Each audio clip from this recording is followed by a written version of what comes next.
Today on episode 901 of the School of Podcasting, we're going to be talking Proverbs. Now, you're like, wait, what? No. I realized on episode 900, I interviewed Jesus Christ. You can find that at schoolofpodcasting.com/900.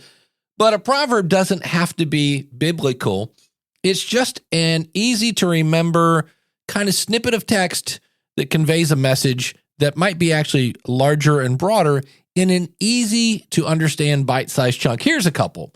Easy come, easy go. Don't bite the hand that feeds you. All good things must come to an end. One man's trash is another man's treasure. Beauty is in the eye of the beholder. All these little sayings.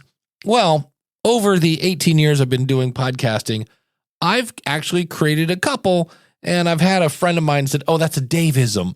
And so today, we're going to kind of do an all-encompassing episode featuring some Daveisms.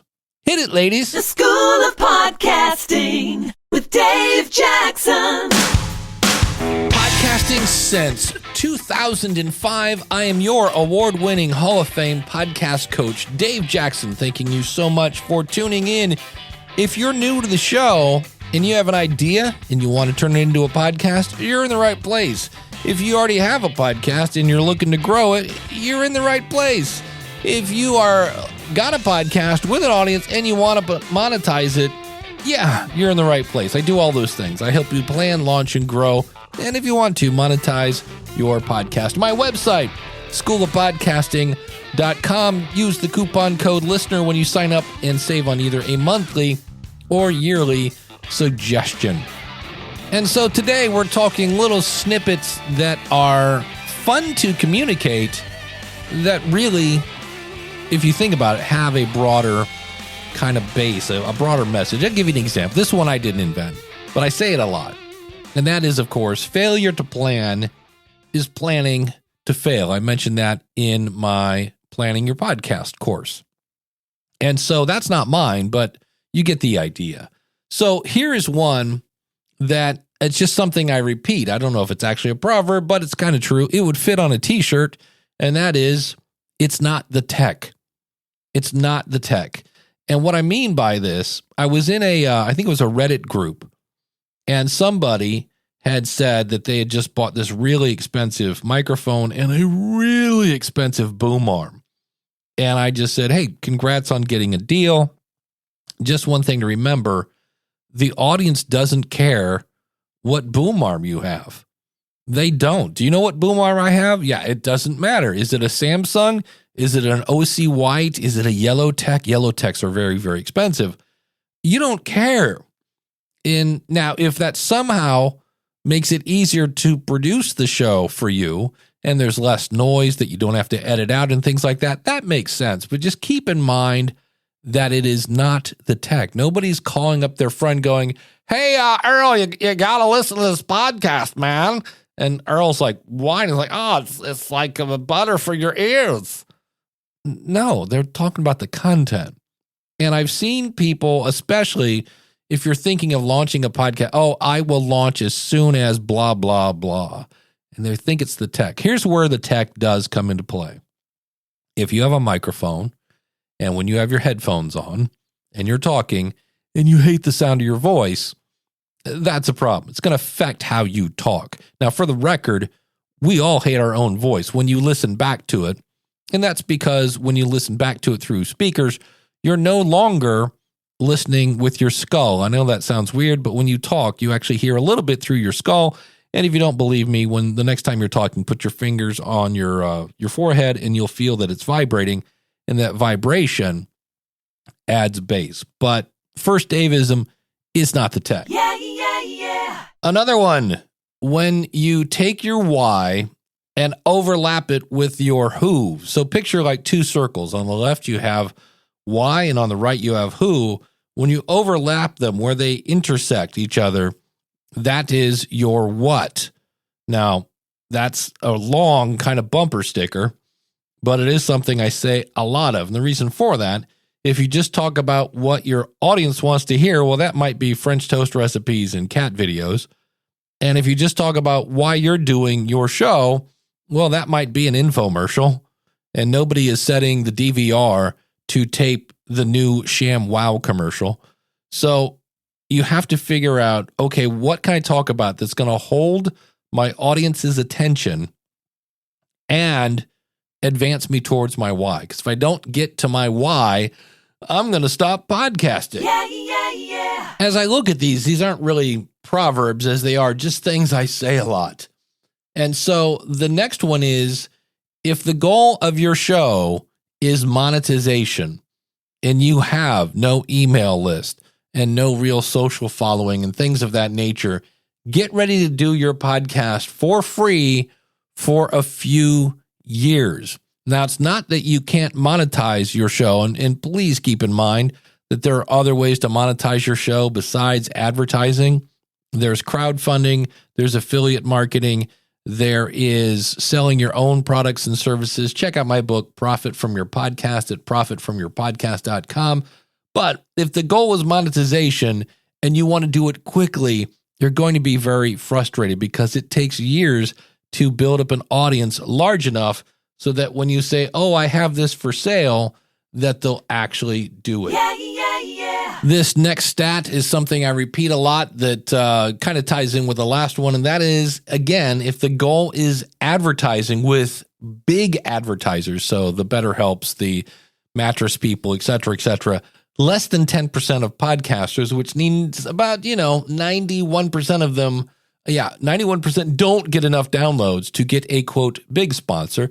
Doesn't mean you can't have sponsors. I've had sponsors and I have nowhere near the 10 to 15,000 downloads per episode. But keep in mind that if that's the goal, I want to get me some BetterHelp sponsorship, less than 10% of podcasters get enough downloads. Yeah. This one does sound kind of like a proverb. Staring at your stats will not make your downloads grow. Staring at your audience will.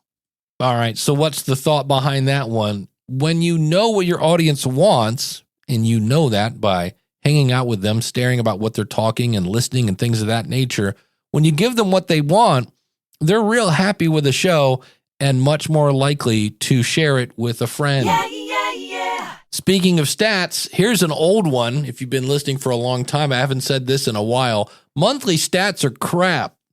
Now, what do I mean by that? When you hear someone say, oh, I get, 30,000 downloads a month, and you're like, holy cow, 30,000 downloads, that's amazing. Because in your head, you're thinking that they are doing a weekly show. And if they were doing a weekly show, well, holy cow, that would be 7,500 downloads a week. Except they're not doing a weekly show. They're doing a daily show. Now, for the record, if you do that, that's still 1,000 downloads per episode, which is amazing. But when somebody is quoting their monthly stats, that's really not the one we go by.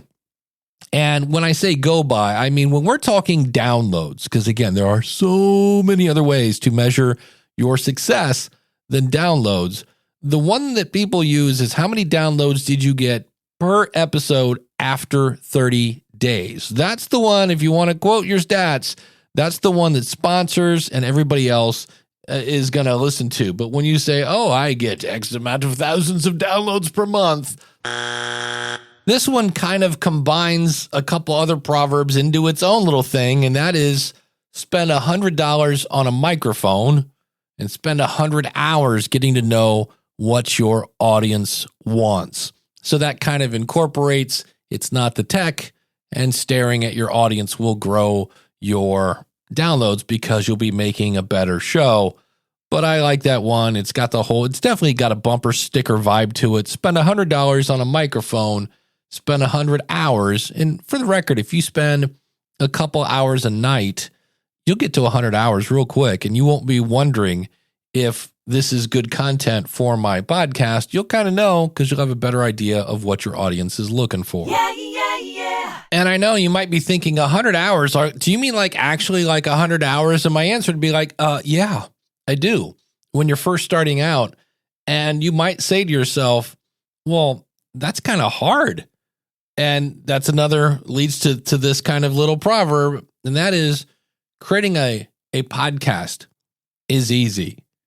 Creating a good podcast, yeah, that might take some effort, some time, some dedication. because creating a good podcast is kind of hard, but fun. Yeah, yeah, yeah. Here's a fun one. Podcasting, it's a marathon, not a sprint. And this is one of those stats, again, that people don't want to hear, especially if you want to monetize. And this does not mean it's automatic. But when I interviewed people for my book, it was about 3 years when money really started kind of coming in any fashion. You get a little here and a little there. But that's why I always say podcasting, it's a marathon, not a sprint. Because if you were up for some sort of marathon here in the U.S., it's 26 point something miles, which really, it doesn't matter what you're measuring it in kilometers. That's a long way to run. And if that starter's gun goes off and I just straight up sprint by mile number 2, I am done. And so many people, in fact, let's hit the yeahs. Yeah, yeah, yeah. Podcast launch are important. You want to let everybody know, but thinking that having a giant podcast launch is going to lead to undeniable podcast success is kind of like saying having a big wedding will lead to undeniable marital bliss. In both cases, the work is just starting. Yeah, yeah, yeah. And you knew I was going to say this one. You have to have someone not named mom listen to your show.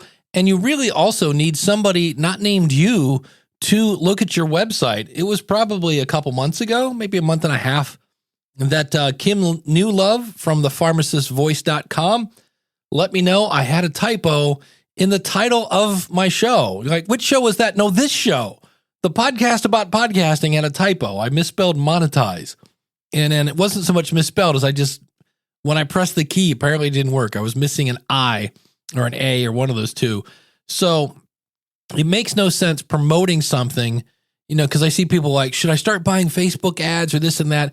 Not until you know your episode is resonating with your audience should you start putting any money out to grow it. And again, that always goes with, what's the why of your show? Because if you're just doing it for fun, unless you got money to burn, most people spend money to promote a show that is hopefully going to then return the money and then some.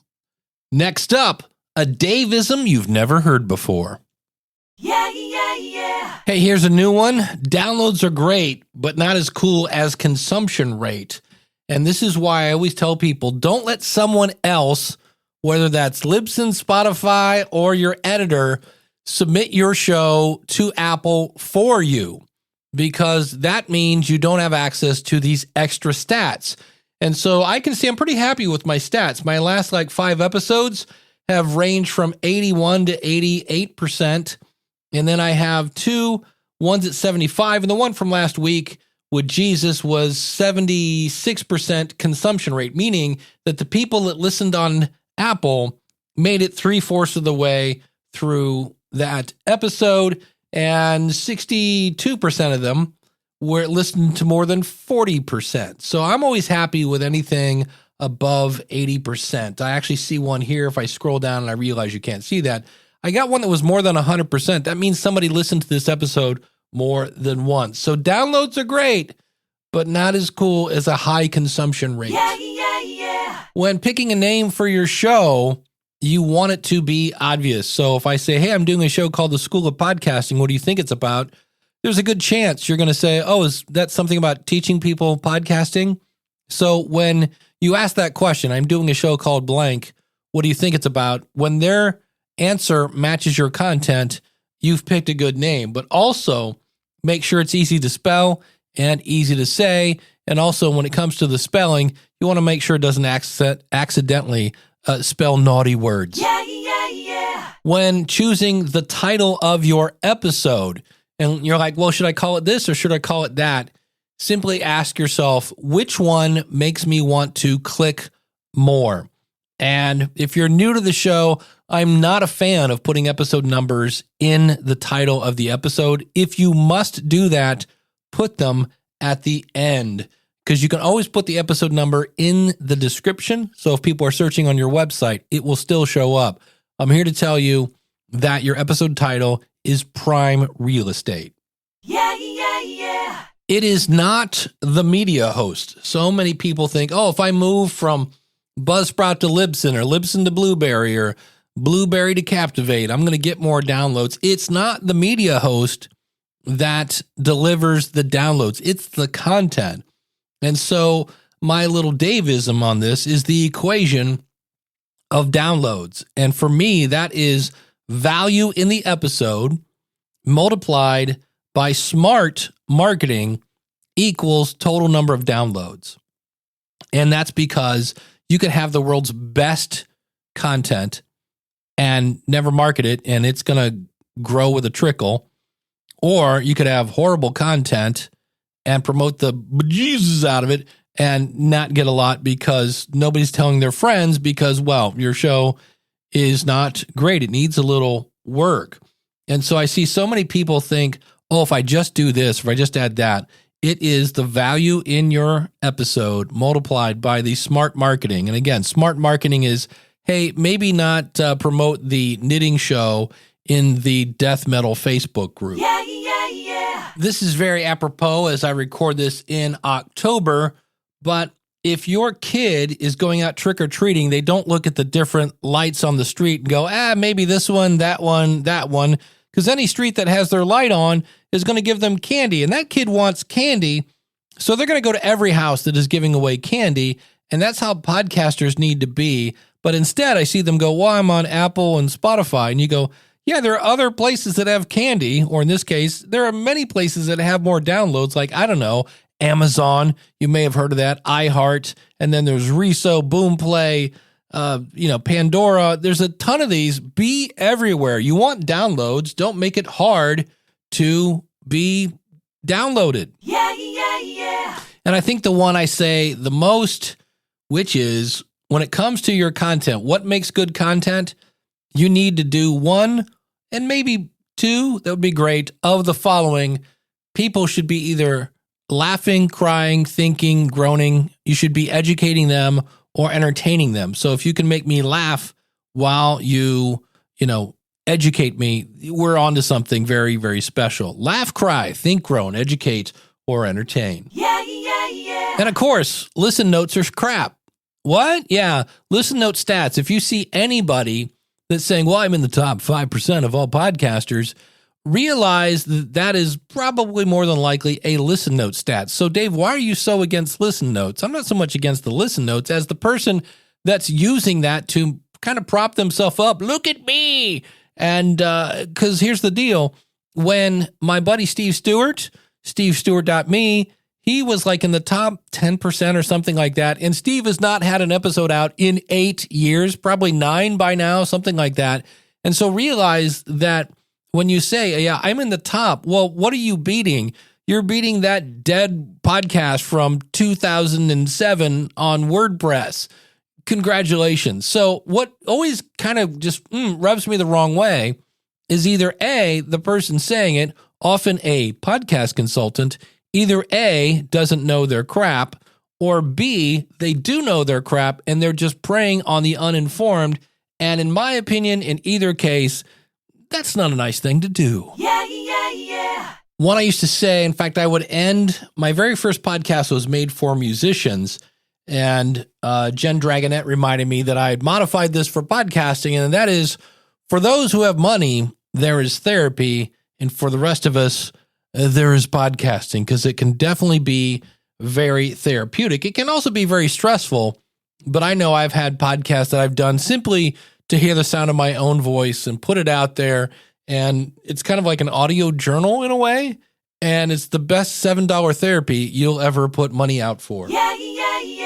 If you want to grow your network, do an interview show. If you want to grow your influence, do a solo show. And the one that always kind of makes me scratch my head, yeah, you can do both.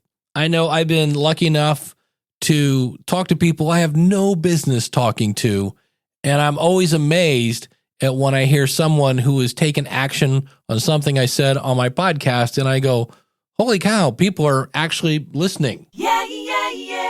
You don't benefit until your audience benefits. And what I mean here is so many times I hear people doing calls to action, and they haven't even really started the show yet. I realize that I'm right on the edge here because when I start off the show, I tell you my website and I give you a coupon code.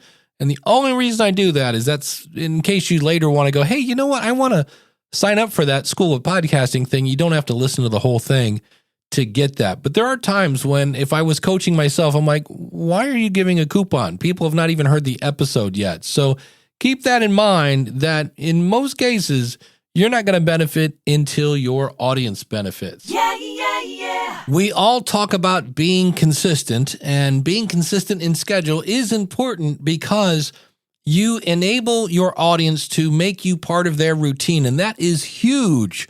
However, I would much rather have a late show, late in quotation marks, that was good than an on-time show that was meh. So when we talk about consistency, it should be consistency in value in your episodes, no matter what the schedule is. Yeah, yeah, yeah. Record without fear and edit with no mercy. And I say that because I don't see this one a lot. I was going back through my Facebook. I'm like, hey, that's a cool one. And what I mean here is don't worry about recording because so many of us think, oh, I don't want to sound stupid. You're not going to sound stupid. Just edit it. And when you edit with no mercy. And sometimes that means if you do an interview, and more than likely, I know in my case, I didn't do enough research and I end up with a slightly dud of an interview. Well, I edit out the boring parts because, well, that's actually not a Daveism. That is a Glennism. Say it, Glenn. Don't be boring. Thank you, sir. And if you leave the boring stuff in, again, we just talked about delivering value in your episode. So record without fear and edit with no mercy. Yeah, yeah, yeah. Oh, I forgot about this one. Podcasting is like sex in high school. Everybody says they're doing it. A few are doing it, but nobody's doing it right. So your podcast career is over quick, just like sex in high school. Yeah, yeah, yeah. And these next three I want to talk about, or four, are things I repeat all the time. And I've had people say, oh, Dave Jackson always says this. Well, I'm not the author of it. And the one I probably say the most, and I always try to say it's from Valerie Geller from the book Beyond Powerful Radio. And I'll have links to all these books out at schoolofpodcasting.com/901. But my favorite Valerie quote is, there is no such thing as too long, only too boring. Say it, Glenn. Don't be boring. Yeah. And so there's that one. That is not a Daveism. That is a Valerieism. And then I always love this one. Podcast networks don't make small shows big. They make big shows bigger. And that is from Eric Newsom's book, Make Noise, A Creator's Guide to Podcasting and Great Audio Storytelling. Then another one, and this one is kind of a Daveism because I've really paraphrased it, but it's inspired by Daryl Evans' book, The YouTube Formula, How Anyone Can Unlock the Algorithm to Drive Views, Build an Audience, and Grow Revenue. And that quote is, don't try to be the most downloaded podcast, strive to be the most talked about podcast. And then the last one, and this always sounds a little harsh, and it's from the book Epic Content Marketing, How to Tell a Different Story, Break Through the Clutter, and Win More Customers by Marketing Less. And it's from Joe Pulizzi, his book. He's the guy that wrote it. And the quote is, remember, customers don't care about you. They care about themselves and their problems. And you might say, but Dave, you always say explain things by using a personal story. But realize that's why I say that. You are solving their problem by telling a story. So if somebody says, well, why should I do this or that? And you go, well, and then you tell a story. There was this one time I was 22 and I was doing this, and this is what happened, and this is what I learned from that, and that's what I am telling you now. So you're solving their problem by telling them a story. But what I really take away from that quote is the starting off every interview with, tell me your story, because I feel we don't care about the guest story. until they've told us something good. You will hear on next week's episode, I interviewed Courtney Elmer. Really great conversation, but I jump right into the meat and potatoes like, hey, welcome to the show. Give me a takeaway. And then at the end, I'm kind of like, so when did you know you wanted to get into podcasting? Because you are here for the takeaways and you will care about her story after you go, hey, I'm going to try that. So that's where my strategy comes from. It comes from Joe's book. So those are the Daveisms off the top of my head over the last couple weeks. This was again inspired by the book, The Proverb Effect. And it's all about, you'll probably hear me talk about this more because right now I'm only into chapter 2. But the idea is if you can break your content into easy to remember little snippets, then you can give them the whole message, whatever that is. And maybe at the beginning of that talk, go, it's kind of like this. And then you spit out your little bumper sticker. And then at the end, in your closing voice, the closing voice, where now you say things like this, and it's your bumper sticker. Fade in the music and you're good to go. And what you're really doing with that is you're making it easy for your audience to remember and then share the show. I have had clients, especially if they're married, where one of the spouses will be going through my material and then the other one is being a supportive spouse. And when we get online to do one-on-one coaching, they're like, yeah, I want to meet this Dave person because it's like Dave says this and Dave says that and Dave does this. And that's where that comes into play because you've given them little snippets that they can remember so they can say, well, Dave says it's not the tech. Well, okay, that's great. It's easy to remember. It boils down your core philosophies, especially so that your audience can quickly understand who you are, what you're about, and how they can benefit from your content. And yes, that is my ending voice. Last week, we interviewed, Jesus Christ. That was fun. And I'll have links to that again out in the show notes at schoolofpodcasting.com/901. Next week, Courtney Elmer. I'm really excited to bring this conversation that we had. She really, as a guest, I had been looking at different people and was kind of like, nah, but man, Courtney, I was like, oh yeah, definitely want to have her on the show. And man, not only did she bring great advice like this. Because think about it. If your listener is not going to get past the cover art, you don't draw their attention, and your name doesn't grab them and compel them and explain to them what the show's about, you've lost them. They're never even going to click through to read the description. And wait till you hear her story. I know I talked today about, hey, we get to the meat and potatoes, we do. But when I got into her story, I was like, holy cow. And so if you want to follow the show and never miss another episode, they're free. Go out to schoolofpodcasting.com/subscribe and you'll see there are a bunch of options there. And don't forget that you can use the coupon code LISTENER, that's LISTENER, when you sign up for either a monthly or yearly subscription. I'm Dave Jackson. I help podcasters. It's what I do. And I can't wait to see what we do together. Until next week, take care. God bless. Class is dismissed.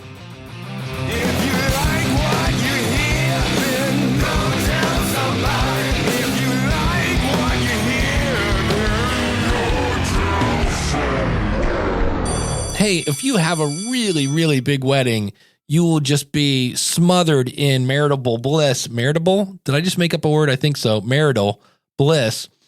Let's do that again. Crap. Wedding. That it will lead to marital. Why do I keep saying marital? It's marital. Marital, a happy life. Wedding. That's going to lead to marital. That's going to lead to marital bliss. Marital. It's going to lead to marital bliss. I actually connected with her. I'm kind of giving you a behind the scenes here that you don't need. Now that I think about it.